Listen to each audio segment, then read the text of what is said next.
The Bob Murphy Show, episode 232.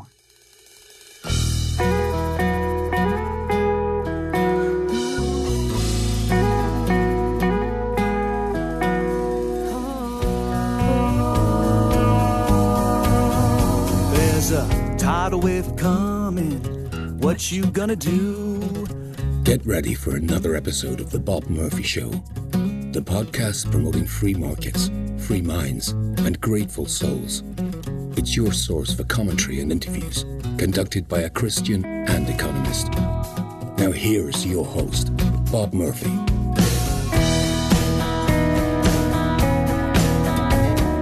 Hey everybody, welcome to another episode of The Bob Murphy Show.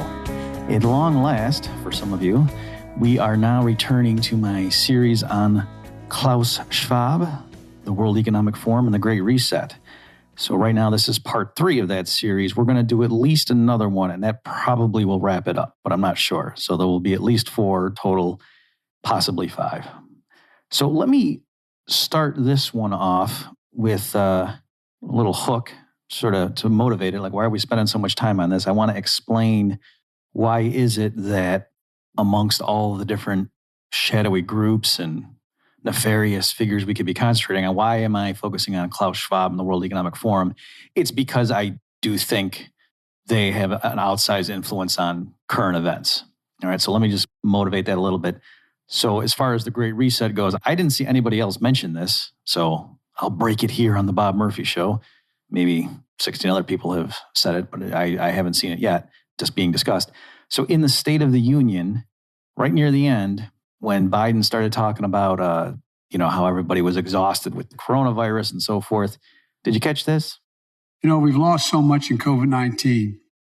Time with one another. The worst of all, much the loss of life. Let's use this moment to reset.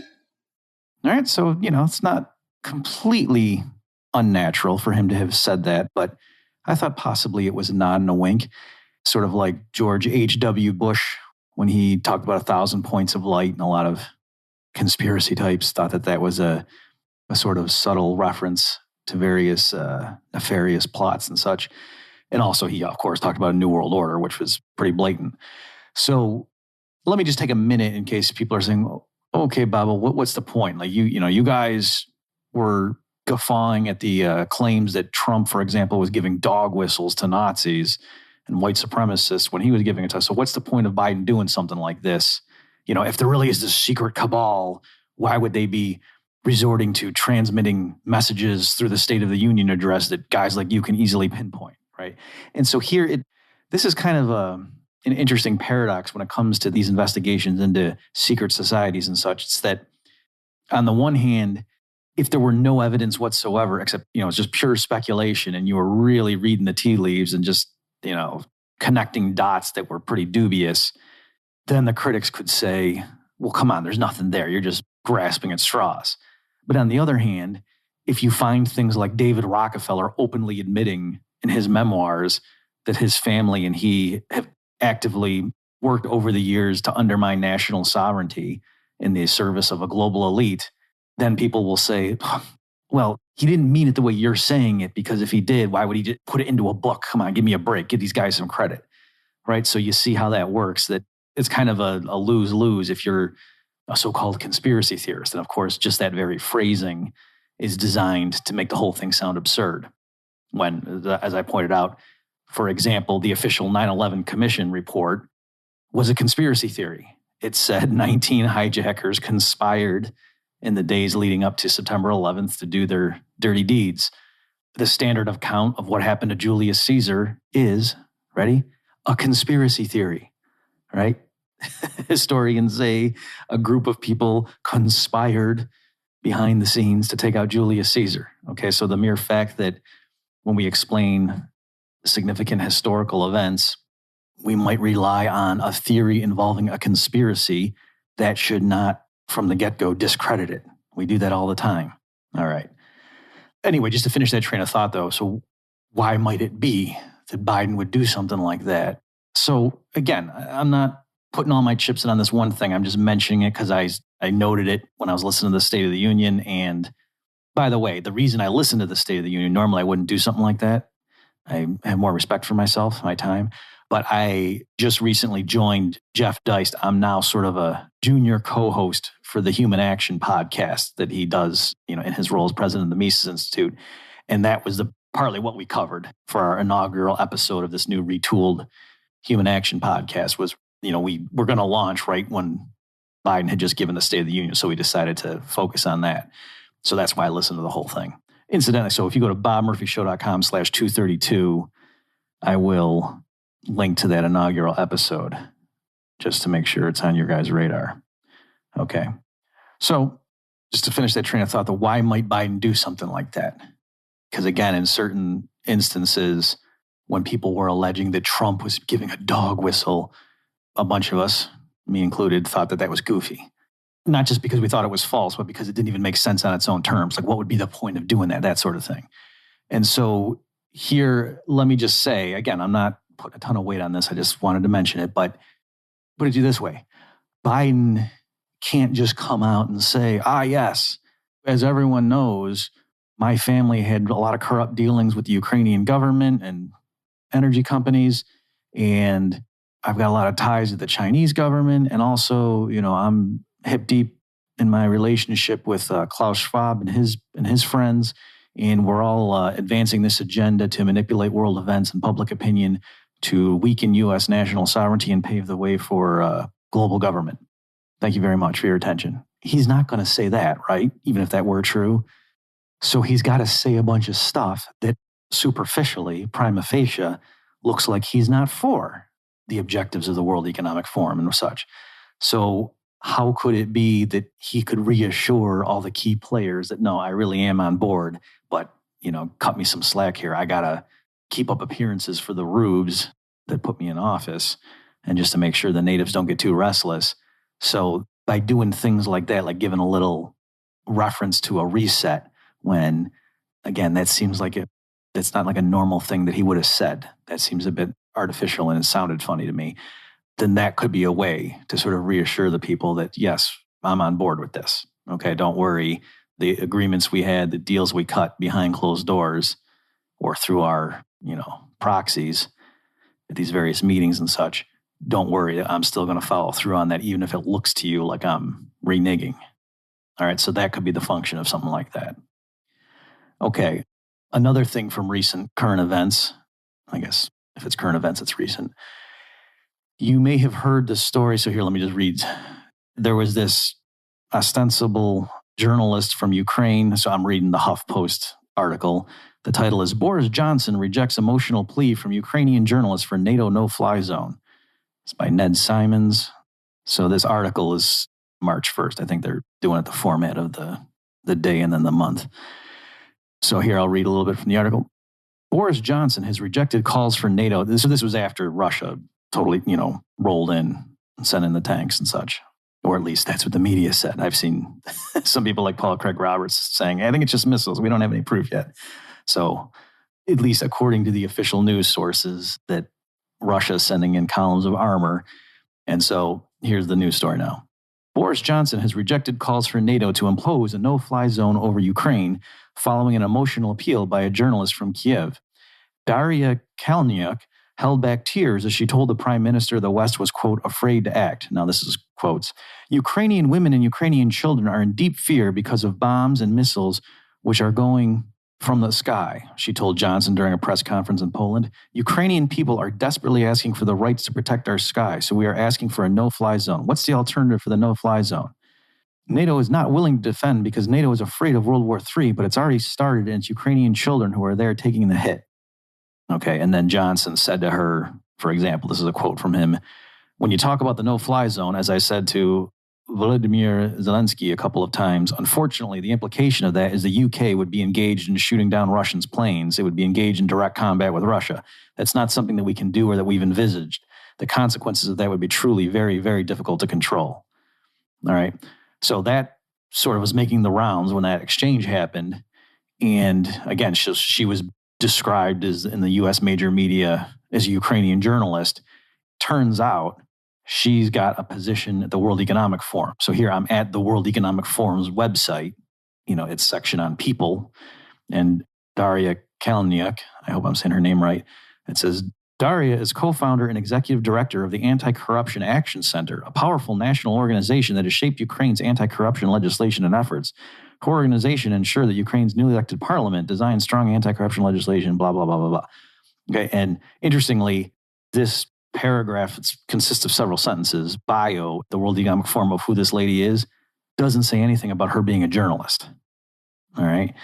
Incidentally, I want to give credit where it's due. This particular point, learning that ostensible journalist who is, giving a tearful plea to Boris Johnson to enact a no-fly zone and to say you think you're avoiding World War III, but it's already started, to point out that she's not really, her full-time job apparently is not that she's a journalist. She's actually somebody who's got a position at the World Economic Forum. I saw that on Tim Pool's podcast. Okay, it's one of his frequent guests. The guy's name escapes me at the moment, unfortunately. So forgive me, sir, if you if you hear this. But it was a guy on Tim Pool's show that made this point, and that's what brought it to my attention. So I'm relaying it now to you folks. Okay, so you say, okay, Bob, fine. So far, you've got Biden's giving this apparent dog whistle. Okay. And then this lady who's in Ukraine and she's the head of an anti-corruption league. She's part of the World Economic Forum and she wants a no-fly zone as her country's getting invaded by the Ruskies. That's all you got, Bob? Okay, how about this? What if I could show you Klaus Schwab in a public forum on tape admitting that his organization, that the young leaders that he's inculcated and he's identified in his programs and then sent through World Economic Forum training and such, have gone around and penetrated various governments around the world, like the cabinets.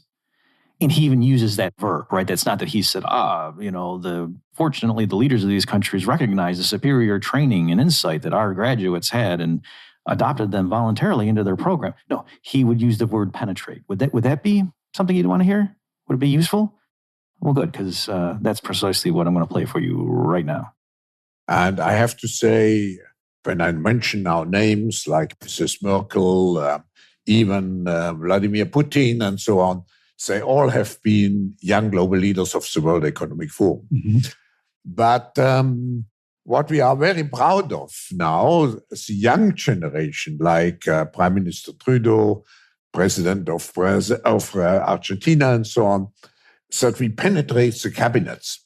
So yesterday I was at a reception for Prime Minister Trudeau, and I know that half of this cabinet, or even more half of this cabinet, are actually young global leaders of the World Economic Forum. And that's true in Argentina as well. It's true in Argentina, and it's true in France now. Mm-hmm. I'm here with the president, who is a young global leader. Okay, so there you have it. And incidentally, who he's talking to is that David Gergen guy who, the conspiracy theorist guy that got banned. His first name is the same as so-and-so the Great. Picture historical figures. Some guy that conquered a bunch of territory. He was named so-and-so the Great. Same first name, popular commentator. He's been banned from many platforms. That guy once, I'm saying this, folks, partly to be funny, but also so I don't get flagged by any kind of algorithm down the road, one time confronted Gergen, who apparently had gone to the Bohemian Grove stuff. And it is hilarious if you can find it. All right, it's the person whose name is the same as that famous historical figure that's called the Great, confronts him about Bohemian Grove, and the guy's response is just hilarious. He's like, "Oh, you sure? I do not respect you. Those meetings were supposed to be closed doors, and you were supposed to be quiet about it." Anyway, it's a weird reaction. Like, I think the other elites took Gergen aside after that happened and said, "Dude, that's not how you play it. You just act like you don't know what he's talking about. What are you doing?" Okay, in any event, there you have Klaus Schwab admitting in a public forum what you would think he would keep to himself. And so again, too, I can see the critics of the conspiracy theory saying, well, yeah, so why would he admit that if he's really this nefarious guy? So again, I'm just pointing out, the people who are trying to warn that, hey, there's this group that is literally trying to take over the world and subvert national sovereignty through various mechanisms. What can we do? If we don't have any hard evidence, then we're accused of not having hard evidence. And if we show you smoking gun evidence of people admitting what they're doing, then it's like, well, why would they admit it if it's as bad as you're saying it is? There must be some context here that's missing. Okay, let me now take a digression, because I think part of the problem with when people are new to these claims just so you know, folks, it's not that I came out of the womb a believer in what's derided as conspiracy theories. I didn't used to believe that stuff. And then there was a period where I thought, oh yeah, there probably are shadowy groups behind the scenes, but we would never be able to figure them out because by definition, they would keep a low profile and, they'd be smart. And so how could we ever learn about them? And I've changed my views since then that actually I think, yes, there are such groups. And if you do a little bit of digging, you can find who they are. And it's a combination of two things. I think one, the public really doesn't care, and the media and such, since they're in bed with these groups, or at least the major ones, seek to protect them and to help them frame the narrative, partly because the leaders, the owners and controllers of the major media are all in on it too, in various degrees. So that's partly to explain how this stuff can be sort of hidden in plain sight, if you will. In other words, it's sitting there for anybody who cares to look at it. For those of you who've been following my series, you'll see I'm not relying on alternative media sites for my evidence here. I'm literally just reading from the World Economic Forum's own published documents. So that's kind of what I'm getting at here. So the reason people aren't flipping out over what you would think would be bombshell revelations, it's because the media doesn't jump up and down, right? So the general public sort of defers. The example I always go to, the New York Times during the Obama administration had a front page headline that said, Obama's, quote, secret kill list tests president's principles or something like that. But it said the president of the United States had a secret kill list. I'm not paraphrasing. That was literally the headline. Go look it up if you don't believe me. New York Times, too. This wasn't, some podunk newspaper in a red state. New York Times says the president of the U.S. had a secret kill list that involved the deliberations among Obama and his advisors about who we're going to put on this list that we're going to kill without a trial. All right. So you would think that would be a big deal, but it wasn't. And again, I think the point I'm trying to make here is I think the reason it wasn't a big deal, it's not so much that the average person thought, oh, I don't care if the president has a secret kill list. It's that they would have thought, if this really is as big a deal as it seems to be, surely somebody would do something like the ACLU or so, somebody would be flipping out and, all the major journalists and stuff would be outraged and hold these politicians' feet to the fire for their gross violations of civil liberties, right? So there's this sort of deferred or delegated responsibility where the average person says, no, I go to work, I take my kids to soccer practice, we got bills to pay, I come home, I'm exhausted, I just want to watch the ball game. I can't be in charge of making sure the president isn't violating my civil liberties. That's not my role in this division of labor. Other groups are supposed to do that, right? And so I think that's part of it. It's sort of like with Watergate. In the grand scheme of things, Watergate was not a big deal. U.S. presidents have been caught doing way the heck worse stuff, lying about way the heck worse stuff than Watergate. And yet Nixon eventually had to resign. And I think it was just because the press turned on him and didn't drop it. And they just decided, no, you're done. Okay. And we can speculate as to why did they turn on him and so forth. But I think that's the way to explain that. So there's that element that what the media chooses to focus on defines what people talk about or sets the agenda. And so these groups can openly admit this kind of stuff. And if the press doesn't follow up on it, if it's not brought to your attention daily, so you got guys like Glenn Beck talking about Klaus Schwab more than I do. And so his following likes it, but it doesn't gain too much traction in the broader conventional media. And so that's why for the average persons, they might not still even know who Klaus Schwab even is. So there's that element. And then I think another thing too, though, is to why would they openly admit this stuff? That's what I'm trying to explain here. It helps them recruit people, right? So it's not that everybody involved with this stuff behind the scenes is twirling their mustaches, laughing like Dr. Evil over what they're doing. Many of them, I think, sincerely believe they're working to make the world a better place. And so to the extent that they're transparent, at least somewhat about what they're doing, that helps get more people on board. So they don't feel like they're working for this secret cabal trying to subvert democracies around the world. It's like, well, no, we told everybody what we were doing. So, what do you want? All right, so here, let me just give you an example of what I mean. I'm going to focus on this guy, Strobe Talbot. So if you don't know who he is, I'm just reading from his Wikipedia page. So Nelson Strobridge Talbot III, born in 1946, is an American foreign policy analyst focused on Russia. He was associated with Time magazine and a diplomat who served as the Deputy Secretary of State from 1994 to 2001, right? So that would have been under the Clinton administration. He was president of Brookings Institution from 2002 to 2017, right? So this guy is seriously plugged in into the foreign policy arena, right? So this is not just some random commentator on Mother Jones or something. This is a connected guy. He's Deputy Secretary of State under Clinton, and then again, head of the Brookings Institution for 15 years, all right? So when he was connected with Time, let me just read a little bit from an article he wrote. So the title is America. So this is from July of 1992, authored by Strobe Talbot. So the title of this Time article is America Abroad, the Birth of the Global Nation. All right, let me just read some excerpts from this piece. The human drama, whether played out in history books or headlines, is often not just a confusing spectacle, but a spectacle about confusion. The big question these days is which political forces will prevail, those stitching nations together or those tearing them apart? Here is one optimist's reason for believing unity will prevail over disunity, integration over disintegration. In fact, I'll bet that within the next 100 years, and then he's got in parentheses, I'm giving the world time for setbacks and myself time to be out of the betting game just in case I lose this one. Nationhood as we know it will be obsolete. All states will recognize a single global authority. A phrase briefly fashionable in the mid-20th century, and he's got a dash, citizen of the world, dash, will have assumed real meaning by the end of the 21st century. So he goes through and he's describing history and what's been happening and how nation states have been gobbling up their weaker neighbors and things like that, might makes right and so forth. The main goal driving the process of political expansion and consolidation was conquest. The big absorbed the small, the strong the weak. National might made international right. Such a world was in a more or less constant state of war.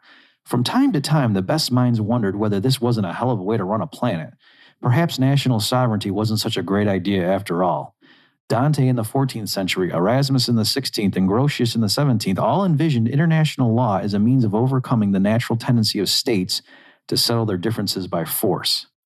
So then he keeps going, talking about Hume and Thomas Paine and Immanuel Kant. And then check out this. But it has taken the events in our own wondrous and terrible century, so he's talking about the 20th century, he's writing this in 92, to clinch the case for world government. With the advent of electricity, radio, and air travel, the planet has become smaller than ever, its commercial life freer, its nations more interdependent, and its conflicts bloodier. The price of settling international disputes by force was rapidly becoming too high for the victors, not to mention the vanquished. That conclusion should have been clear enough at the Battle of the Somme in 1916. By the destruction of Hiroshima in 1945, it was unavoidable. Once again, great minds thought alike. Einstein, Gandhi, Toynbee, and Camus all favored giving primacy to interests higher than those of the nation. So finally did many statesmen.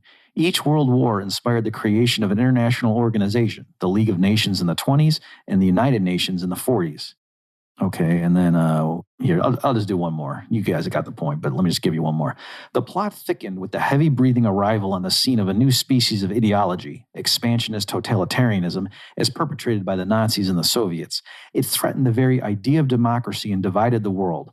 The advocacy of any kind of world government became highly suspect.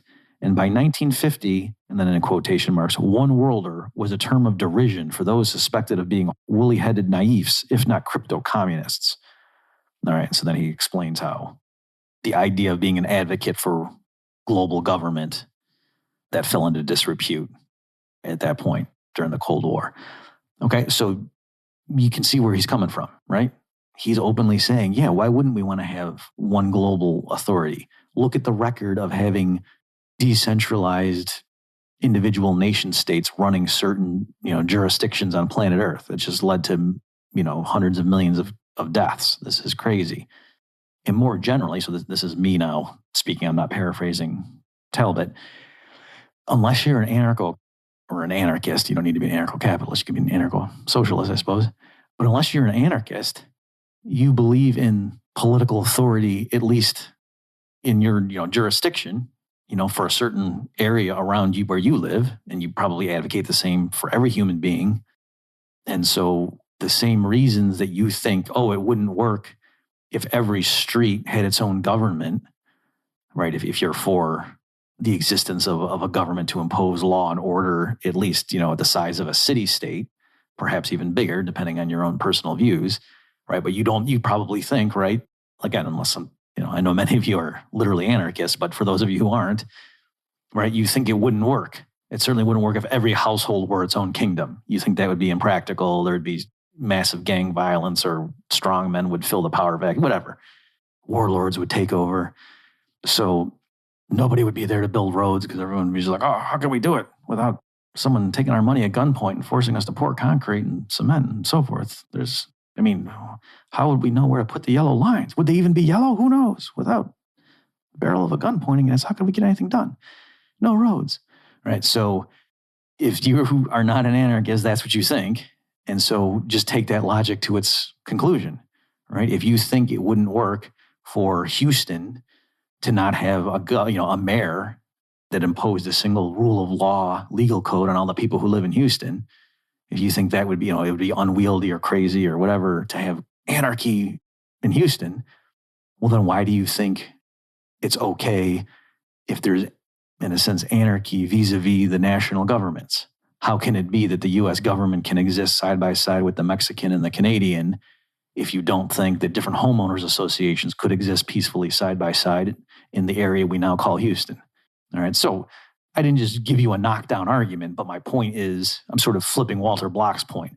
Walter Block tries to make the case for anarcho-capitalism, and one of his arguments is to say, those of you in my audience here who are not yet anarchists, I'm assuming you don't agree that the world needs one global government over all earthlings.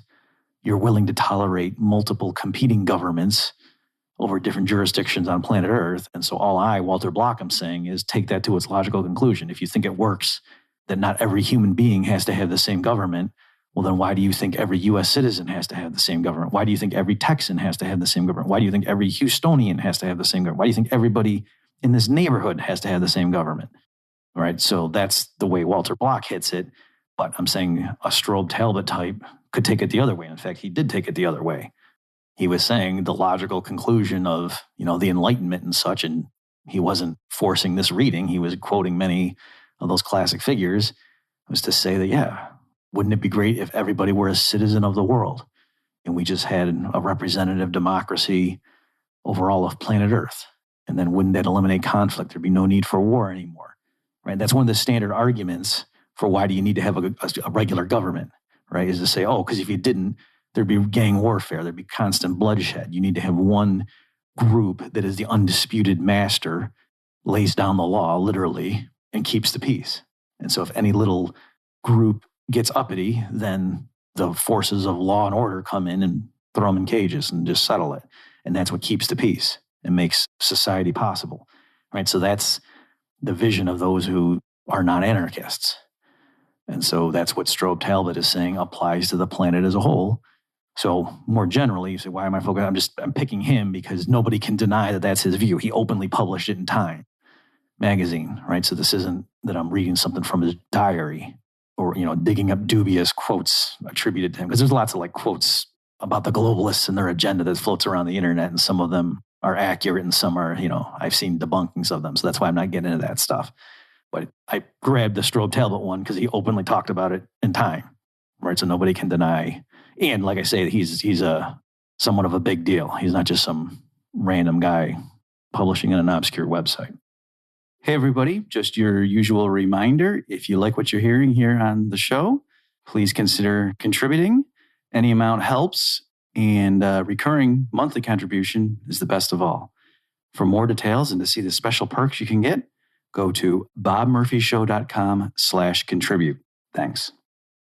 Okay, so again, the reason I went through that digression is to show it's not absurd to think a lot of smart, well-meaning people actually believe that Klaus Schwab and his advocacy of the Great Reset and these other people who are involved with the effort to, I claim, undermine national sovereignty and replace the existing global order with a new one, It's more of a technocracy run by the elites rather than being dependent on the people holding periodic popularity contests in each region of the world. I mean, that's a stupid system, right? We can all agree. And so these elites are saying, why don't you let us just run things? It would be so much more efficient. Everybody would be better off. What are you doing? This is for your own good. And like I say, now going back to the earlier point I was making, a lot of them can rest assured at night that we're not even sneaking this in. We're openly admitting what we're doing. We publish our proceedings. We release the papers to the public. We're making a whole video series talking about it so that we're not, trying to sneak this through anything. So there you go. All right. So I'm trying to, in case you're just saying, oh, come on, I don't believe this stuff. When there's not enough evil people in the world, I'm saying they don't think they're evil. The higher up in the chain you get, the more those people know they're lying. But again, they could justify it by saying, hey, sometimes you got to lie to help people. They probably view it like, a parent who tells the kid about Santa Claus, or, the example I like is when you're sort of like, if you want to get your kid to leave the park, you start walking towards the car. You say, okay, I'm going, see you later. And then the kid's like, oh, and runs. That you weren't actually going to get in the car and drive away and leave the 4-year-old in the park. But instead of grabbing the kid or threatening him or whatever, like, come on, we're going right now. Like just start walking away. Like sometimes that works. So that sort of mentality could explain some of these, let's call them globalists, that they think we genuinely know better what's best for the masses because we've studied this stuff. We're more intelligent. And so, yes, we have to engage in a little bit of deception in order to help them. We're perfectly justified in doing that, just like the parent thinks sometimes I got to trick my 4-year-old into letting me help them.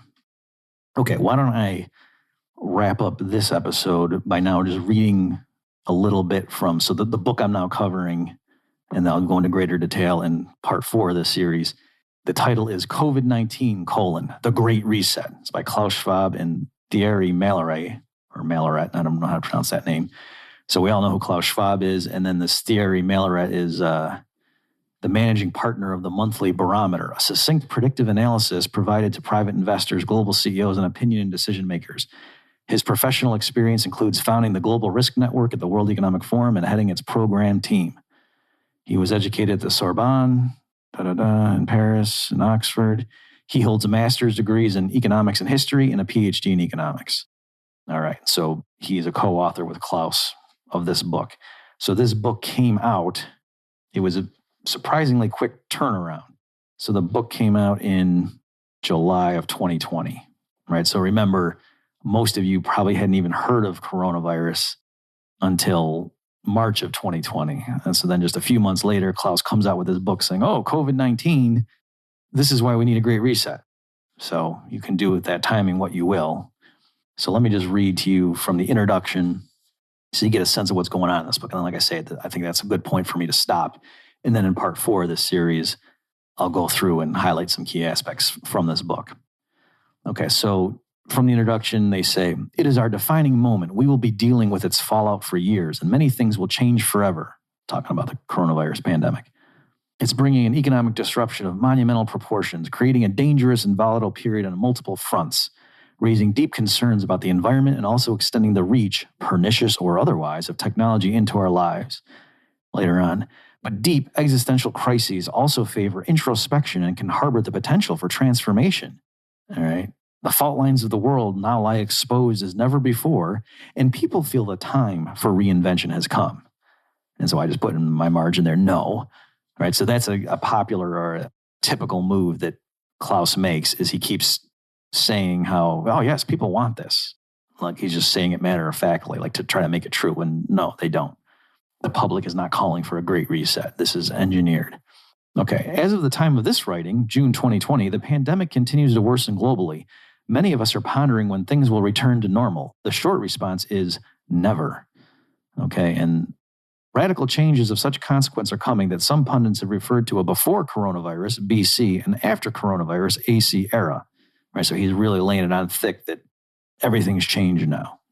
And he gives some historical examples of the plague of Justinian and so forth, and how that altered the Byzantine Empire, the Black Death, blah, blah, blah. Okay. Epidemics are by nature divisive and traumatizing. What we are fighting against is invisible. Our family, friends, and neighbors may all become sources of infection. Those everyday rituals that we cherish, like meeting a friend in a public place, may become a vehicle for transmission. And the authorities that try to keep us safe by enforcing confinement measures are often perceived as agents of oppression. Okay. He talks about how the Black Death, ironically, was perhaps an agent of good social change. All right. The changes were so diverse and widespread that it led to the end of an age of submission, bringing feudalism and serfdom to an end and ushering in the era of enlightenment. Put simply, and this is a quote from someone else, the Black Death may have been the unrecognized beginning of modern man. Now this is back to Klaus and his co-author. If such profound social, political, and economic changes could be provoked by the plague in the medieval world, could the COVID-19 pandemic mark the onset of a similar turning point with long-lasting and dramatic consequences for our world today? Okay, so you see what they're doing. Don't let a crisis go to waste. So he does, or they do admit, this is on page 17, we must beware of superficial analogies. Even in the worst case horrendous scenario, COVID-19 will kill far fewer people than the Great Plagues, including the Black Death or World War II did. But still, he's saying this is still going to transform the society, and we should not just sit back and let things transpire. We should steer it. Okay, here we go. This is page 19.